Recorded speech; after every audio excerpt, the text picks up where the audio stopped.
Je suis converti à Jésus depuis l'âge de 17 ans.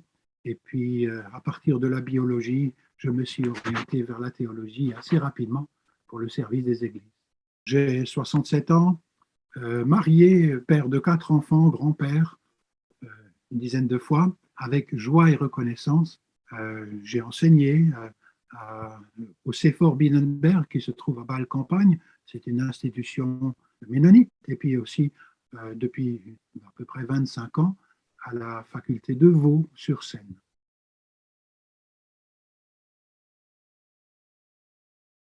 À la fin d'une carrière, on peut aborder des sujets un petit peu plus délicats comme ceux-ci.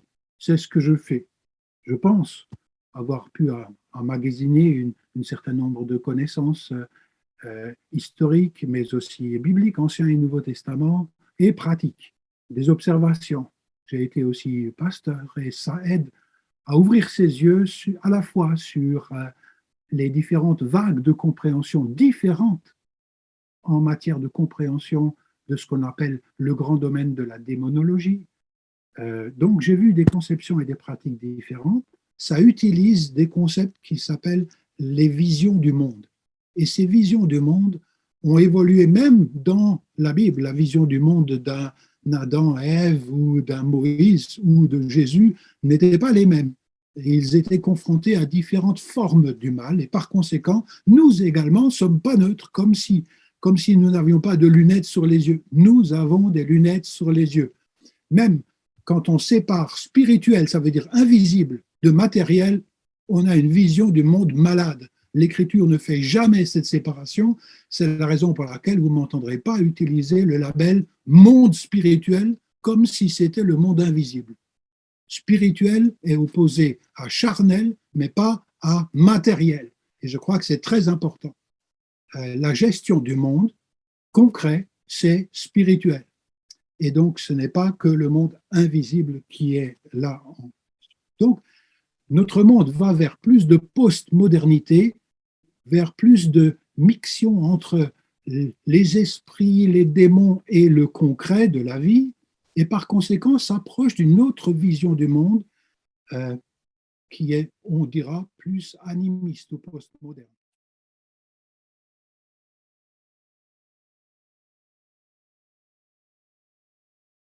Dans la théologie biblique, il n'y a pas de dualisme, c'est-à-dire d'opposition Dieu et création ou Dieu et le monde que l'on pourra appeler des esprits. C'est-à-dire, tout se joue devant Dieu, avec un Dieu. Et c'est la raison pour laquelle la bombe des premiers chapitres de la Bible, c'est la bombe la plus exorcisante qu'on puisse imaginer. Il n'y a pas deux dieux. Il y a un Dieu, tout lui est soumis, tout est beau, rien n'est tordu, et apparaît le mal, mystérieux. On peut se demander d'où il vient. Aucune philosophie du monde ne résout cette question. Toutes les philosophies du monde, toutes les religions du monde essayent d'approcher de ce mystère de l'origine du mal. On peut simplement dire que, puisque tout est de Dieu, quelque chose s'est corrompu. Quelque chose s'est corrompu, ce quelque chose ne peut créer aucun objet visible, ne peut que tordre les bonnes choses.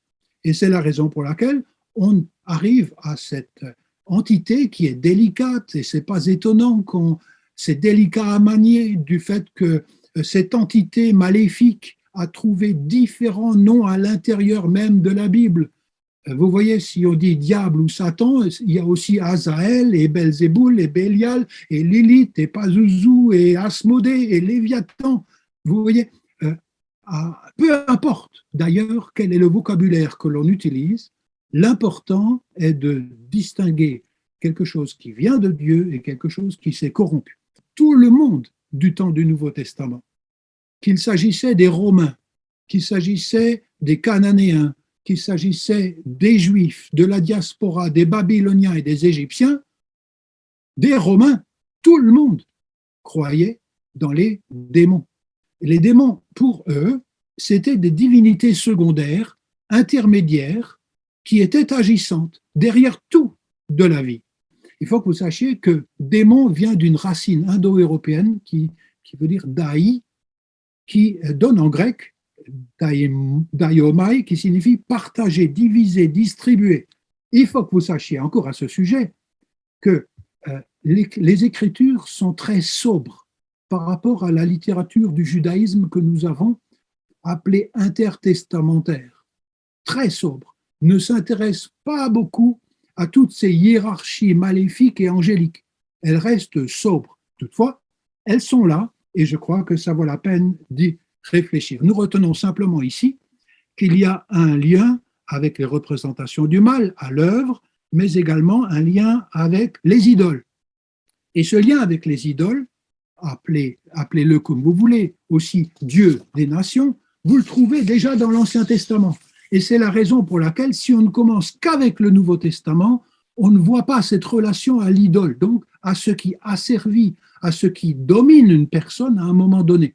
Deutéronome 32, verset 7, dans second 21, ils ont offert des sacrifices à des démons qui ne sont pas dieux, à des dieux, vous avez remarqué, qu'ils ne connaissaient pas, des dieux nouveaux apparus depuis peu et que vos ancêtres n'avaient pas craint. Donc, ce qu'on doit célébrer ici, c'est quand on révère Dieu, tout l'honneur va à lui. Et nous sommes libérés d'une sorte de distribution de panique et de peur qui s'appelle la crainte. C'est la raison pour laquelle, souvent, j'appelle les idoles ou les dieux des nations des craintes déplacées, des craintes volées qui appartiennent à Dieu seul. Vous avez Paul qui dit au sujet des idoles, 1 Corinthiens 8, verset 4, on pourra aussi lire 10, verset 19, mais 1 Corinthiens 8, verset 4, donc, dit Paul, pour ce qui est de manger des viandes sacrifiées aux idoles. Nous savons qu'une idole n'est rien dans le monde et qu'il n'y a qu'un seul Dieu. Plus loin, il va quand même parler de l'attitude devant ceux pour lesquels c'est pas clair cette histoire. Et il dira que l'amour va exiger du croyant, 1 Corinthiens 8, verset 7, tous n'ont pas cette connaissance, c'est-à-dire cette vision libérée du monde. Quelques-uns, c'est sans doute des jeunes nouveaux convertis de Corinthe, convertis à Jésus, marqués par la manière dont ils perçoivent les idoles, donc ces craintes encore déplacées, mangent de ces viandes comme leur étant sacrifiées à eux, et leur conscience fut-elle faible, en est souillée. Par conséquent, pour ne pas faire tomber, dit Paul, spirituellement ces jeunes convertis, il s'abstiendra à tout jamais de manger en leur présence de la viande sacrifiée aux idoles. Donc, vous voyez, simplement, je voulais vous dire que derrière une idole se cache une puissance, et cette puissance ne peut que tordre ou asservir encore les consciences. C'est la raison pour laquelle cette question est délicate. Il ne suffit pas juste de balancer la chose pour croire que les personnes venant d'un arrière-plan post-moderne ou animiste ou indo-européen soient libérées. Il ne suffit pas de savoir une chose pour que la libération de ces phobies, de ces craintes déplacées, de ces peurs de malédiction soit immédiatement opérante. Nous autres, en Europe, nous aimons bien parler de l'essence des choses, alors que les Écritures ne s'inquiètent pas du diagnostic. Ils acceptent que ce diagnostic est posé, reprennent ce langage pour surtout célébrer une chose, c'est que quand le Dieu d'Israël est opérant, alors l'exorcisme a lieu et le paganisme disparaît.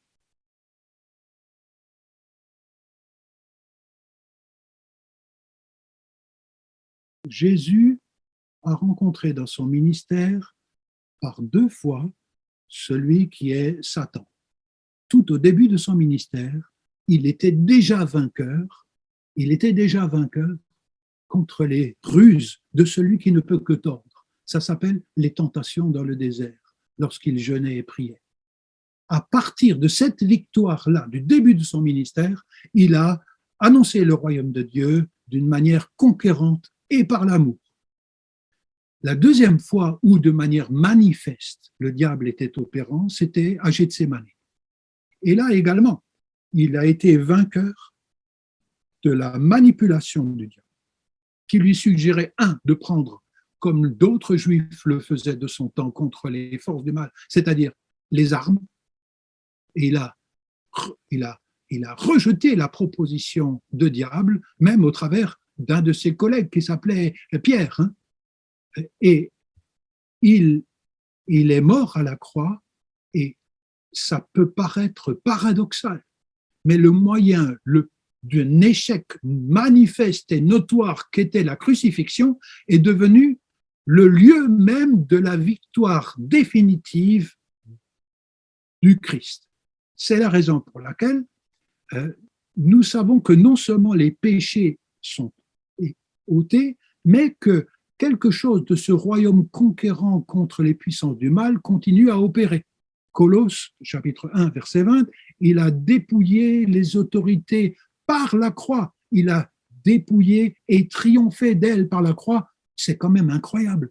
Le moyen le plus faible qui existe, le plus symbolique de l'impuissance, devient le symbole même d'une libération sur l'emprise de ces autorités et ces puissances sur le collectif, mais également sur l'individu.